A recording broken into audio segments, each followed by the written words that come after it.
Selamat pagi anak-anak, bertemu kembali bersama Ibu. Hari ini kita akan melanjutkan materi kita yang selanjutnya, yaitu kemarin kan kita sudah membahas tentang materi dari organel-organel sel yang ada di dalam sel ya, yang melangsungkan reaksi-reaksi kimia. Nah, hasil dari reaksi kimia yang berlangsung di dalam sel itu kan pasti dibutuhkan oleh sel-sel yang lain. Otomatis hasil tersebut ya bisa berupa larut ion, bisa berupa zat-zat makanan yang bentuknya sederhana, glukosa, asam lemak, asam amino, gitu ya. Itu kan pasti akan keluar ataupun akan masuk dari sel yang satu ke sel yang lain. Nah, yang akan kita pelajari pada kesempatan kali ini itu ialah bagaimana sih proses perpindahan zat-zat yang ada di dalam satu sel tersebut dari luar maupun masuk ke dalam sel tersebut bagaimana. Nah, kalau misalnya kemarin kan kita udah bahas ya bahwa sel itu dibungkus atau dilindungi oleh pembungkus selaput yang disebut membran plasma atau membran sel. Nah, sehingga kita akan belajar nih hari ini bagaimana mekanisme transport atau perpindahan isi sel baik dari dalam maupun keluar sel itu melalui membran plasma tersebut. Nah, untuk mengingatkan kembali, ini adalah struktur membran plasma yang dimiliki baik pada hewan maupun pada tumbuhan ya anak-anak ya gitu. Jadi baik pada hewan maupun pada tumbuhan ini sama-sama memiliki membran plasma. Yang tidak dimiliki untuk bagian pelindung adalah sel hewan tidak memiliki dinding sel gitu teman-teman. Nah, review sedikit bahwa struktur dari membran plasma atau membran sel baik pada sel hewan maupun sel tumbuhan itu adalah dua lapisan lemak gitu ya, dua lapisan lipid sehingga disebut sebagai membran lipid bilayer gitu ya. Kenapa? Karena ini teman-teman bisa lihat bagian permukaan atas itu adalah lipid, kemudian bagian permukaan dalam itu adalah tersusun atas lipid juga sehingga disebut sebagai membran lipid bilayer gitu. Dan struktur kecilnya itu tersusun atas kepala dan ekor gitu ya. Ini adalah kepalanya yang merupakan kumpulan dari senyawa lipid dan ekornya adalah susunan dari senyawa fosfat gitu. Sehingga dari sifatnya lipid itu adalah sifatnya hidrofilik atau suka air sehingga dia bisa terkena paparan dari air baik dari dalam, ini kan bagian dalam sel atau bagian dari intraseluler, cairan intraseluler. Nah, yang ini kan cairan ekstraseluler gitu ya. Kemudian yang bagian dalamnya atau bagian ekornya itu adalah senyawa fosfat yang merupakan memiliki sifat hidrofobik, takut air, fobik, takut air gitu teman-teman. Nah, membran plasma ini kenapa kita mempelajari mekanisme transport atau mekanisme perpindahan isi sel atau dari luar sel masuk ke dalam sel melalui membran plasma. Kenapa? Karena kan kalau kita bicara sifat dari membran plasma kemarin, sifat dari membran plasma itu ialah selektif permeable, yang artinya hanya zat-zat tertentu saja yang mampu melewati dari membran sel itu. Selektif gitu ya, selektif berarti tertentu, diatur gitu oleh membran sel. Nggak bisa yang molekul besar itu masuk dengan mudah gitu. Bisa aja masuk kalau memang itu dibutuhkan, tapi kalau misalnya itu malah membuat rusak sel, misalnya bakteri kayak gitu atau virus, itu pasti akan tertahan oleh membran plasma, jadi tidak dibolehin masuk, makanya selektif. Itu sifat dari selektif permeable gitu teman-teman ya. Nah, baik anak-anak, nah hari yang akan kita pelajari kali ini, kemarin kita sudah mempelajari tentang sel dengan organel-organelnya ya, dari fungsinya, perannya, kita sudah tahu apa masing-masing organel sel tersebut punya peran. Nah, sel-sel itu kan berperan melangsungkan reaksi-reaksi kimia ya, masing-masing punya hasil reaksi kimia masing-masing yang dihasilkan atau dibentuk gitu ya. Contoh misalnya ribosom membentuk protein kayak gitu ya teman-teman. Sehingga nah kemudian protein itu untuk apa gitu? Apakah cukup sampai dibutuhkan hanya di satu sel itu sendiri? Kan tentu tidak, pasti dibutuhkan oleh sel yang lain, sehingga hasil dari metabolisme tersebut akan dibawa keluar dari satu sel itu menuju ke sel yang lain. Nah, sel yang lain pasti akan menerima, yaitu berarti akan masuk kayak gitu kan. Nah, proses penerimaan dan keluarnya itulah yang akan kita bahas sekarang di mekanisme transport keluar masuknya zat yang dibutuhkan oleh sel atau yang tidak diperlukan lagi melalui membran plasma. Nah, ada berapa cara? Ada 2 cara. Dengan cara pertama adalah transport pasif dan cara yang kedua adalah transport aktif.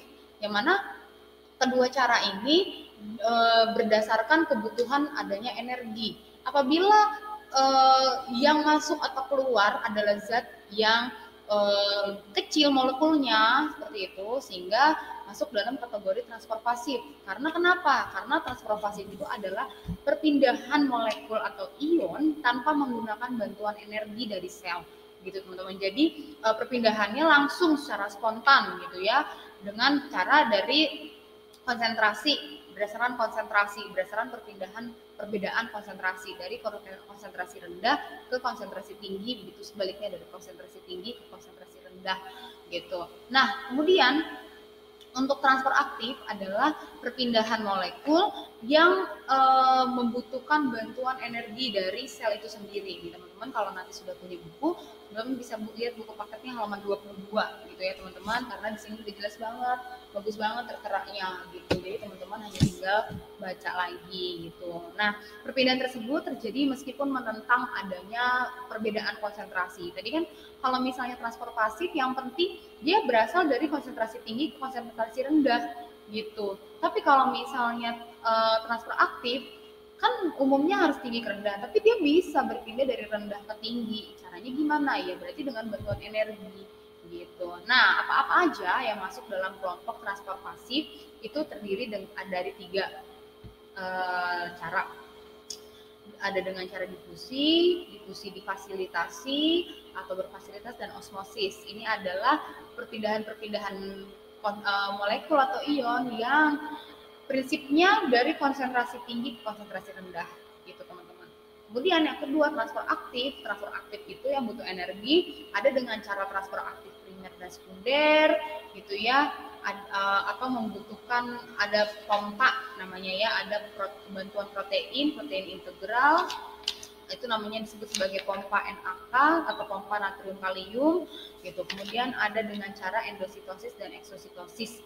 Itu maksudnya eksositosis itu eksos gitu ya, keluar. Jadi mengeluarkan isi dari dalam sel itu bisa dikeluarkan. Nah, kalau endositosis zat dari luar ditarik masuk ke dalam, itu namanya endositosis gitu. Nah, proses endositosis, pemasukan zat dari luar ke dalam sel dengan endositosis itu ada dengan 3 cara. Ada dengan cara fagositosis, pinositosis, dan endositosis dengan bantuan reseptor. Nah, menarik banget kan teman-teman, ternyata di dalam sel kita itu selain mereka yang kecil begitu, unit struktural kecil begitu bisa melakukan banyak hal, ternyata tanpa kita sadari juga mereka punya ada prinsip yang dijalani gitu di dalamnya. Pokoknya aku hanya bisa bergerak kalau ada konsentrasi gitu. Kalau ada konsentrasi yang lebih rendah dari posisiku sekarang kayak gitu. Itu kalau pasif. Tapi kalau misalnya aktif, dia harus cari dulu ada teman yang ngebantuin gitu.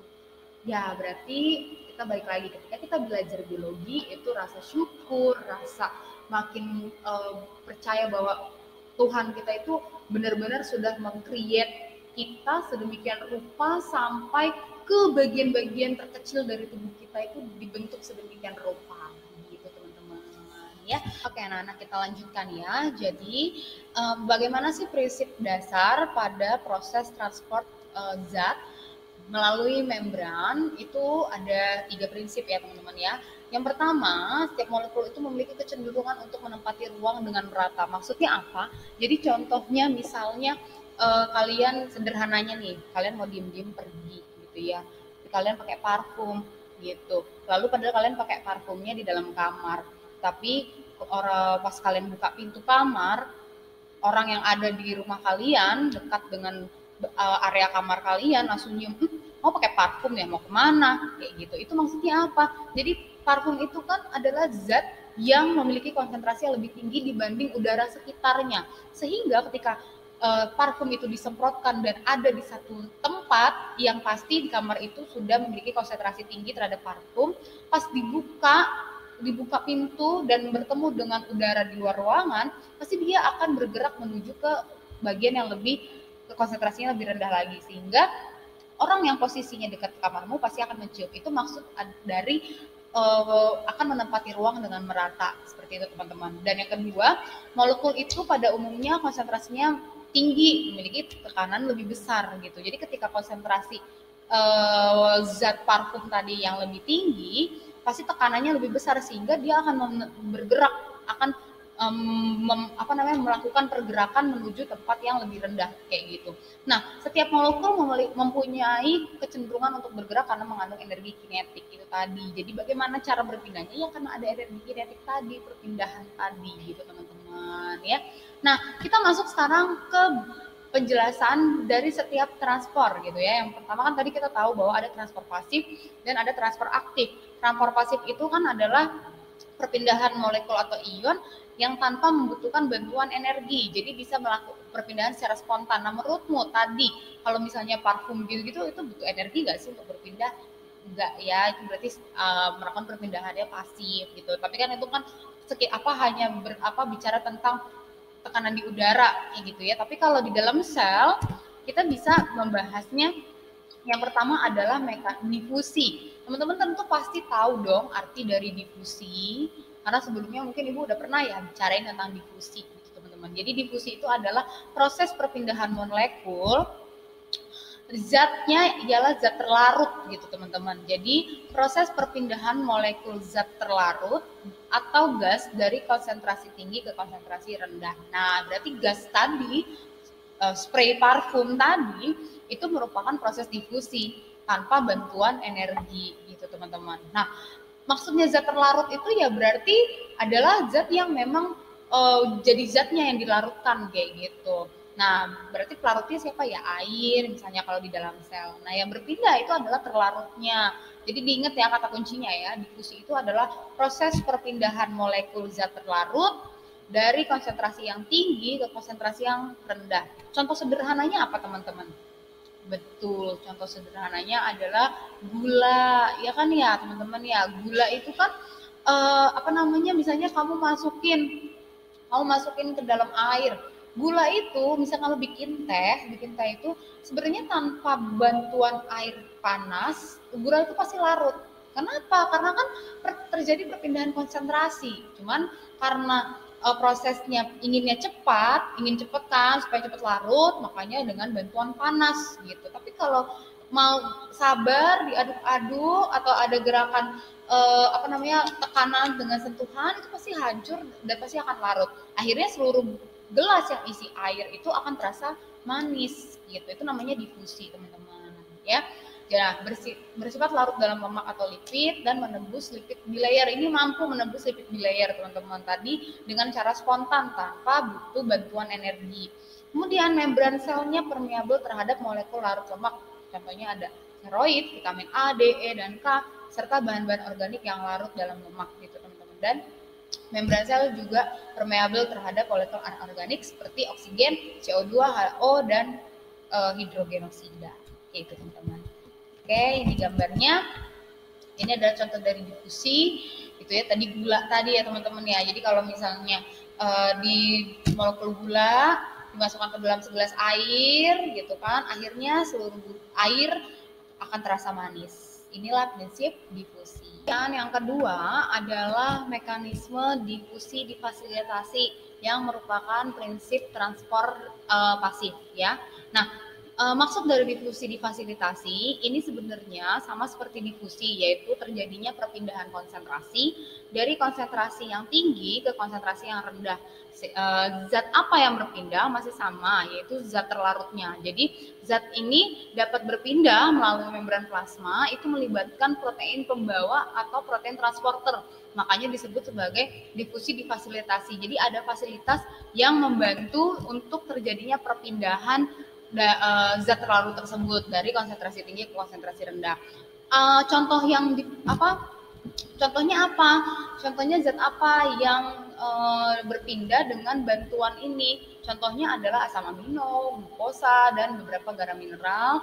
Ketika terjadi perpindahan untuk ke konsentrasi rendah, dia butuh protein transport. Nah, protein transport untuk glukosa itu ada ditemukan pada sel-sel rangka, otot jantung, sel-sel lemak, dan sel hati. Gitu ya, karena sel-sel tersebut selalu membutuhkan glukosa untuk diubah menjadi energi, contohnya gitu teman-teman. Jadi itu yang alasan kenapa ada difusi difasilitasi yang masuk sebagai transport pasif. Nah, ini gambarnya maksudnya seperti ini. Jadi ini adalah gambar membran plasma tadi ya, lipid bilayer tadi ya teman-teman ya. Nah ini bagian dalam selnya sitosol tadi ya, cairan dalam sel, dan ini cairan di luar sel daerah sini. Nah ini adalah protein integral teman-teman yang mampu melintang dari bagian membran lipid yang dalam ke bagian membran lipid yang luar gitu. Nah, protein nanti glukosa yang dibutuhkan, misalnya dibutuhkan di sel otot, dibutuhkan di sel hati, dibutuhkan di sel ginjal gitu, dia akan menempel pada reseptor yang ada di protein integral ini. Jadi ada channelnya sebagai tempat masuk menempelnya gitu ya teman-teman. Nah, ketika glukosa sudah menempel pada reseptor yang sesuai untuk glukosa, kan nanti asam amino punya sendiri, glukosa ada sendiri. Jadi glukosa nggak nempel di tempat reseptornya asam amino gitu. Jadi beda-beda, setiap ininya ada reseptornya masing-masing. Nah, ketika reseptornya terbuka untuk ditempeli oleh glukosa, itu akan tertutup gitu teman-teman nih. Kita bisa lihat ya, udah nempel, dia akan tutup masuk. Nah, proses memasukkannya itu ya dengan tadi adanya perbedaan konsentrasi sehingga dia bisa bergerak, dia bisa berjalan gitu ya, dari ketika dia udah masuk, karena ini lebih besar konsentrasinya, pastinya dia akan menuju ke bagian yang lebih rendah. Itu pergerakannya, bedanya hanya dia butuh transport aja, protein pembawa gitu teman-teman. Ini untuk difusi di fasilitasi. Sama ini ya, contohnya seperti ini gitu ya. Nah, oke anak-anak, yang ketiga yang merupakan mekanisme transport pasif pada perpindahan isi sel dari melewati membran itu ialah osmosis. Nah, apa isi itu osmosis? Osmosis adalah peristiwa perpindahan pelarut. Jadi yang berpindah itu bedanya sama difusi, yang berpindah itu adalah zat pelarutnya atau airnya. Kalau misalnya difusi kan yang berpindah adalah zat terlarut ya.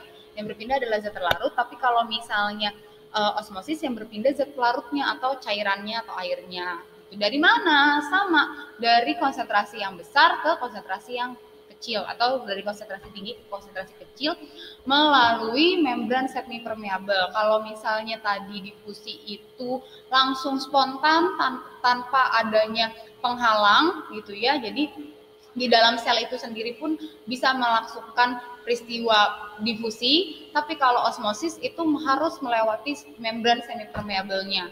Contohnya apa? Contohnya dalam prinsip penggunaan infus teman-teman yang sering sudah dikenal dan diketahui melakukan penggunaannya berdasarkan prinsip osmosis gitu. Nah, maksudnya gimana? Jadi kan teman-teman pasti di sini ada yang udah pernah dong, ya mungkin ada yang belum, ada yang sudah di infus gitu. Infus itu kan adalah pemasukan cairan ke dalam jaringan vena di tubuh kita gitu ya. Nah, konsentrasi yang dimasukkan dari cairan yang ada di infus ke jaringan tubuh kita ini harus seimbang, harus sesuai gitu. Kalau misalnya prinsipnya kan dari konsentrasi besar ke rendah.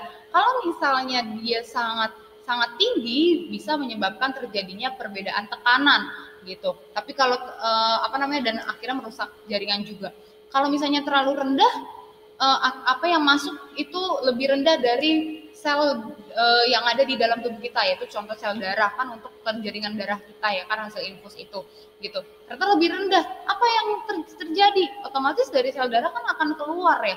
Nah, akan menyebabkan lisis atau pecahnya sel darah, itu juga membuat rusak jaringan. Jadi prinsip itu, osmosis ini dalam penggunaan infus harus dalam tekanan yang isotonis atau sama dengan kondisi sel dalam tubuh kita gitu. Nah, bicara tentang prinsip infus dan tekanan yang berbeda tadi, sehingga pada mekanisme osmosis itu memperhatikan adanya perbedaan tekanan gitu teman-teman. Nah, tekanan osmosis itu apa? Jadi tekanan osmosis itu adalah tekanan yang diberikan pada larutan yang dapat menghentikan perpindahan molekul pelarut ke dalam larutan melalui membran semipermeabel. Jadi kalau misalnya ternyata kondisinya dia udah isotonis nih gitu kan prinsip kerja perpindahan molekul itu kan untuk membuat keseimbangan, terjadinya adanya homogenisitas gitu kan. Nah, kalau memang sudah seimbang, kalau memang sudah stabil kondisinya, pasti membran permeabel kita itu akan berhenti gitu, akan menahan masuknya larutan yang masuk ke dalam sel kita gitu. Bahas tentang tekanan osmotik gitu ya. Nah, bagaimana sih sebenarnya jadinya prinsip atau mekanisme dari tekanan osmotik tersebut atau tekanan potensial osmotik itu? Jadi tekanan osmotik itu kan tadi adalah tekanan hidrostatik gitu ya, tekanan yang terbentuk pada larutan untuk menghentikan proses osmosis pelarut ke dalam larutan melalui membran semipermeabel. Jadi istilahnya tekanan osmosis ini adalah tekanan balik gitu teman-teman, yang tadinya fungsinya kan kalau prinsip osmosis itu berpindahan zat pelarutnya dari konsentrasi tinggi ke rendah. Nah, karena ini tekanan balik untuk menghentikan proses osmosis, jadi akan ada perpindahan dari konsentrasi yang rendah ke konsentrasi yang tinggi. Nah, berdasarkan pengaruh apa? Berdasarkan 3 kondisi larutan yang berbeda, yaitu ada larutan hipertonis, larutan isotonis, larutan hipotonis. Nah, larutan hipertonis itu adalah larutan yang konsentrasi zat terlarutnya itu lebih tinggi di luar sel dibanding dengan larutan yang ada di dalamnya, gitu ya. Jadi ini sel berarti lingkungan sekitarnya larutannya dalam kondisi tinggi hiper gitu konsentrasinya. Nah, isotonis itu larutan yang konsentrasinya sama dengan larutan yang ada di dalam. Jadi kondisi isotonis itu adalah kondisi yang baik larutan di luar sel maupun larutan di dalam sel itu kondisinya sama. Dan larutan hipotonis itu adalah larutan yang konsentrasi zat pelarutnya di luar itu lebih rendah daripada yang ada di dalam sel. Nah, apa yang akan terjadi apabila sel dimasukkan ke dalam ketiga larutan tersebut? Kita bisa lihat di gambar yang di berikut ini. Nah, teman-teman, dari gambar yang ada di depan kita ini adalah kondisi dari dua sel, yaitu sel hewan dan sel tumbuhan, ketika dimasukkan ke dalam larutan yang hipertonik, isotonik, dan hipotonik gitu ya. Nah, apa yang akan terjadi pada sel hewan terlebih dahulu ketika dimasukkan ke dalam kondisi hipertonis gitu. Karena ini adalah tekanan balik, jadi yang harusnya osmosis itu adalah perpindahan konsentrasi zat pelarut dari konsentrasi tinggi ke rendah, tapi karena ini tekanan balik, jadi akan ada perpindahan zat pelarut dari konsentrasinya yang rendah ke yang tinggi. Makanya ini kenapa ketika sel hewan dimasukkan ke larutan yang hipertonis, cairan di dalam sel ini keluar kan, tanda panahnya keluar itu. Makanya karena ini adalah prinsip tekanan osmosis atau tekanan balik gitu. Nah, kalau yang terjadi terus-menerus akan menyebabkan sel hewan tersebut mengalami krenasi. Nah, krenasi itu artinya pengkerutan, mengerut gitu, teman-teman. Nah, untuk yang isotonis, larutan isotonis itu adalah larutan yang kondisinya seimbang antara cairan di luar sel dengan cairan yang di dalam sel itu sama gitu teman-teman, sehingga menyebabkan kondisi yang normal. Nah, untuk yang hipotonis ini adalah kondisi di mana larutan di luar sel itu konsentrasinya lebih rendah, sehingga kalau konsentrasinya lebih rendah dibanding yang ada di dalam sel, cairan di luar sel ini akan masuk. Nah, kalau terjadi terus-menerus kondisi cairan di luar sel terus-menerus masuk ke dalam sel hewan tersebut, maka ya ibarat balon ditiup-tiup terus, diisi udara terus, kan pasti suatu waktu pasti akan pecah. Nah, akhirnya menyebabkan ini pun sama peristiwa sel hewan yang masuk atau dimasukkan ke dalam kondisi larutan hipotonis pasti akan pecah dan terjadilah peristiwa lisis namanya. Nah, bagaimana dengan sel tumbuhan? Jadi sel tumbuhan ini kenapa berbeda dengan sel hewan? Sel hewan itu kan tidak punya dinding sel, tapi sel tumbuhan itu ada, sehingga kondisi bentuknya nggak akan berubah secara signifikan. Tapi apakah rusak? Ya rusak juga gitu. Nah, contoh pada ketika yang pertama ini adalah hipertonis, kondisi larutan di luar lebih tinggi daripada yang ada di dalam sel. Prinsipnya sama, akan terjadi perpindahan dari dalam sel keluar. Cairannya akan berpindah dari dalam sel akan berpindah keluar sel karena di dalam lebih rendah daripada yang cairan di luarnya. Nah, peristiwa ini kalau tadi ini disebutnya krenasi pada sel hewan, pada sel tumbuhan ini disebutnya plasmolisis. Itu misal ketika sel daun gitu ya, kita tetesin sama larutan garam yang konsentrasinya tinggi, itu pasti kalau kita amati di bawah mikroskop nanti akan berubah gitu. Nanti isi selnya akan berkurang gini, akan mengkerut seperti ini, tapi tidak merubah bentuknya, bentuk sel itu sendiri. Karena kenapa? Karena dia punya dinding sel gitu. Jadi tidak akan berubah, tapi isi selnya mengkerut gitu. Nah, ini yang normal, kondisi normal pada isotonis, tidak sama seperti penjelasan pada isotonis. Dan yang hipotonis, nah kalau ini kan kalau sel hewan dia akan pecah, tapi kalau pada sel tumbuhan ketika kondisi larutan di luar itu masuk terus menerus karena konsentrasi di luar lebih rendah dan yang di dalam lebih tinggi, sehingga terjadi perpindahan dari larutan yang di luar akan masuk ke dalam sel yang di dalam sel, sehingga menyebabkan kondisinya mengalami tekanan maksimal karena kan nggak akan bisa pecah karena terus dilindungi sama dinding sel. Tapi ya sel membran sel itu akan terus mengembang sampai akhirnya maksimal di tekanan turgor namanya, sehingga disebut kondisi ini adalah kondisi turgid gitu teman-teman. Ini adalah kondisi turgid karena sudah sampai ke tekanan turgor. Kapan bisa terjadi peristiwa-peristiwa ini? Berarti apabila tumbuhan terus-menerus kita kasih pupuk, kita kasih pokoknya ya pupuk lah, lebih arah sana gitu ya. Akhirnya di dalam kan akan lebih pekat gitu kan, di dalam akan lebih tinggi tekanannya karena terus dikasih pupuk gitu. Sedangkan di luar kondisinya tidak terlalu tinggi konsentrasinya, sehingga pasti cairan yang ada di luar itu akan masuk ke dalam tumbuhan itu, ke dalam sel tumbuhan itu, sehingga akhirnya tumbuhan ini akan mengalami selnya turgid gitu ya, selnya sampai ke tekanan turgor, pasti bisa mati gitu teman-teman. Ini dari tentang transportasi. Sampai sini kalau ada yang mau ditanya teman-teman boleh hubungi ibu gitu ya.